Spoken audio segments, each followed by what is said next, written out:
존경하는 상주 문경 상주 시민 여러분, 내년에 있는 국회의원 선거와 관련하여 현재 우리 국회는 어떠하다고 생각하십니까? 물어볼 필요도 없어 보입니다.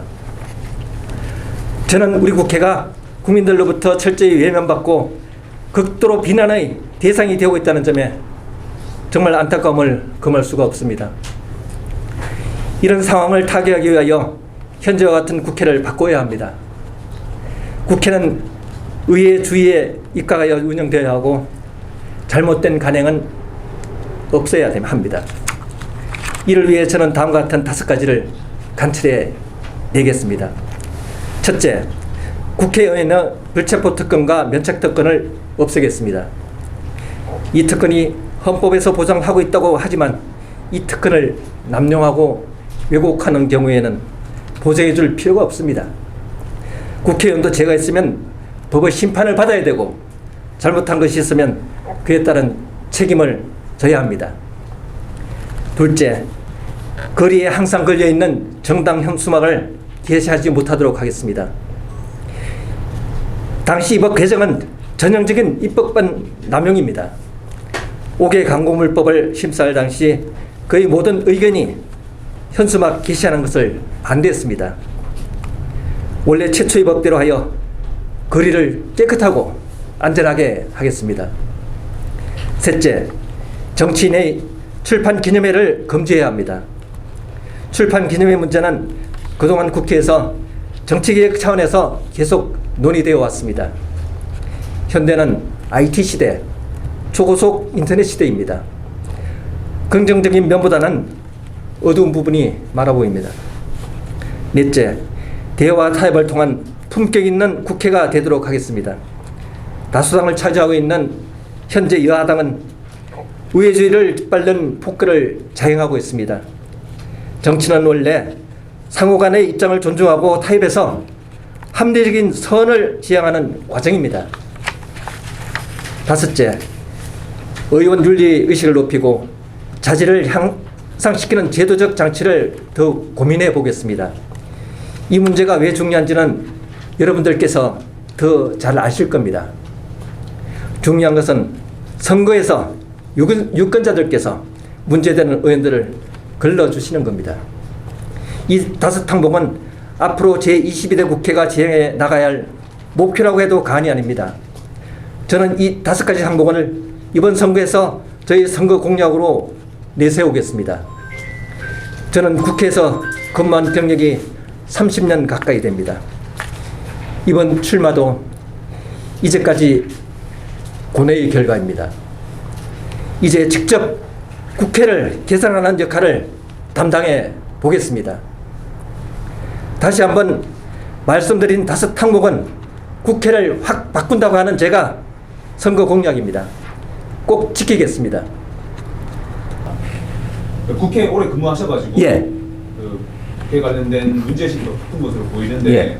오늘도 보도자료를 준비한 내용 보면 국회 특권을 제한하는 부분이 좀 눈에 띄는데요. 예. 그거 관련해서 좀 질문을 드리겠습니다. 예. 우선 5가지 제시한 공약 중에서 가장 먼저 입법안을 만들고 싶은 거를 고른다면 어떤 걸 제시하고 싶으세요? 그거는 둘째와 셋째입니다.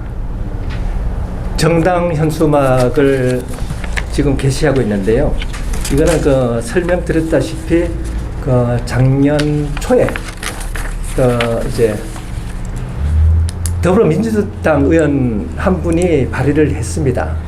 그 또 찬성하는 분들이 전부 다 지금 거대 그 여당이고 이렇게 하다 보니까 그 심사 과정에서 국회 전문위원 검토보고 또 행정자치부 선관위 모든 기관에서 이거는 문제가 많다. 우리나라 행정기관이 좀 그 법에서 규정할 현수막을 걸 수 있는 데가 3,800여 개가 됐습니다. 4,000개가 됐습니다. 그거를 정당만 걸더라도 4,000개, 3,800개가 되고 정당이 우리나라 등록된 정당이 40력입니다. 지금 뭐 표출이 안 돼서 그렇지 그 정당이 다 건다고 하든지 안 그러면 또 지금도 보면 정당에서 몇 개씩 걸고 있잖아요. 우리나라는 완전히 현수막 천지입니다. 아이들이 길 가다가 넘어지고 신호등이 자전거 오는지 안 보여서 다치고 너무나 정말 불안하고 위험합니다. 앞으로 이거는 5개 강계무 제가 정식 명칭은 5개 강구물 등의 관리와 5개 강구산업 기능에 관한 법률. 이게 여기에 그 조항을 정당에서 현수막을 게시할 수 있도록 규정을 신설했기 때문에 그 규정을 삭제하는 그 개정안을 저는 확실하게 내겠습니다. 그거를 뭐 대다수 국민들이 다 원하고 있고 해서 그거는 꼭 실현시키고, 세 번째 출판 기념회 우리 지역에서 많이 해서 사실 제가 지난주에 제가 이 기자회견을 안 한 게 그것 때문입니다. 여러 사람들이 상당히 불편하고 있습니다. 예, 뭐 그 내용은 잘 아실 겁니다. 이 두 가지는 입법사항이고, 처음에 그 불체포 특권, 면책 특권 이거는 헌법에 규정이 돼 있어서 이게 그 자율적으로 해야지 어떻게 법에는 지금 할 수가 없습니다. 헌법 개정을 하든지 지금 일부 정당에서는 지금 아마 등록할 때부터 불체포 특권 여기에 찬성하는 그 사인을 받는다고 제가 들었습니다. 저는 정말 찬성합니다. 이건 없애야 됩니다. 예. 그리고 두 번째, 네 번째, 다섯 번째는 좀 약간 뭐 윤리적인 문제라서 정말 그거는 저도 최선을 한번 해보겠습니다. 예, 감사합니다. 그 국회 특권 낮추기 위해서 선거법 개정으로는 생각해 보신 적 있으신가요? 선거법 개정은 정말 기술적인 겁니다. 이거하고 특권하고는 아무 관계가, 아니 뭐 좀 있긴 있겠지만은 별 관계가 없습니다. 이거는 좀 기술적이고 세부적인 거라서 국회의원 특권하고는 별 저는 그 연관점은 맞지 않다고 생각합니다. 예. 그러면 그 품격 있는 국회가 되도록 만들겠다고 말씀하셨는데, 예. 지금 거대 양당이 기생하고 있는 혐오 정치에 대해서 혹시 생각해 보신 적 있으신가요? 이제까지 우리 다 뭐 한 2년 계속 보고 있는 이게 지금 우리 국회의 현실 아닙니까? 얼마나 국민들 정말 뭐 몸소리 칠 정도로 하고 있는데, 그 국회에서 다수당은 국회를 정말 마음대로 할 수 있습니다. 이런 식으로 다수 야당이 돼가지고 이런 식으로 국회를 운영한다는 건 지금까지 우리 국민들이 이렇게 식상하게 왜 만듭니까? 국회에서 데모를 왜 합니까? 국회의원들이 의결을 해가지고 통과시키면 되는데, 국회에서 학생들, 노동자들 이런 사람들은 정말 아무 힘이 없고 아무 권한이 없기 때문에 학생들, 노동자들은 정말 데모를 합니다. 우리나라 국회의원들은 얼마나 권한이 센데 그런 사람들이 국회 안에서 데모를 하고 있습니까? 제가 어떤 입장이신지는 다 모르겠는데, 국회 안에서 왜 그 단식 투쟁을 합니까?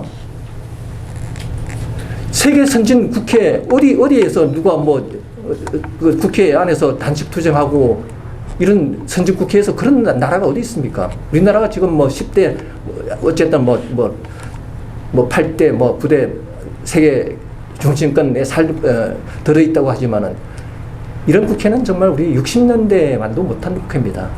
이런 것을 거기에 국회 운영 차원에서 앞으로는 하지 못하도록 하겠습니다. 예. 그러니까 그 구체적인 방안을 어떤 걸 제시할 것인지 궁금한 거군요. 이렇게 국회에서 이렇게 한다고 할 때 누가 그 반대하고 어떻게 액션 취한 사람이 있습니까? 없었잖아요. 저는 액션 취할 겁니다. 예.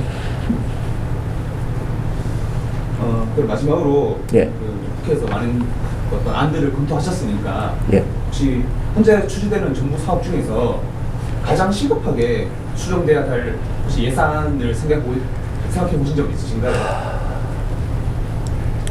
지금 우리나라가 우리나라 예산 중에서 복지 예산이 최고로 많이 나갑니다. 복지 예산을 보면은 또 누수가 많습니다. 복지 예산을 좀 정비하도록 하고요. 또 이제까지 또 시민단체나 이런 데 나갔던 예산 이런 것도 한번 좀 다시 검토를 해서 예산이 아주 쉬운 예산이 아주 쉬운 돈이 아니거든요. 정치인들이 하는 말 있잖아요. 무엇을 해주겠다. 무엇을 해주겠다. 자기 돈으로는 하면 누가 모릅니까? 그걸 왜 예산으로 다른 사람 국민 세금으로 그걸 합니까? 그런 거는 좀 자기 홍보용, 자기 업적용 그런 겁니다. 그런 거는 좀 지양하도록 한번 체계적으로 한번 그런 검토가 필요하다고 생각합니다. 예. 사실 국회의원이 이제 입법하고 예산을 심사하는 역할을 주된 역할을 하잖아요. 예. 실제로 의정 활동을 하는 국회의원들 보면 사실 지역 얘기는 많이 나오지 않습니다. 그렇습니다. 예. 그런데 후보자분들이 지역 개발 공약을 약속하는 게 그게 적절하다고 생각하시나요? 그러게 말입니다.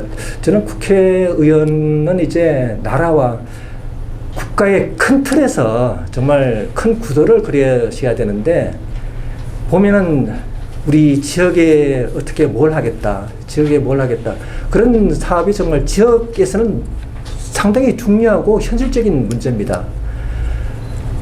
우리 지역 모든 지역에 보면 또 도의원님들도 계시고 또 시의원님들 계시고 그런 역할 분담은 좀 있어야 된다고 생각합니다.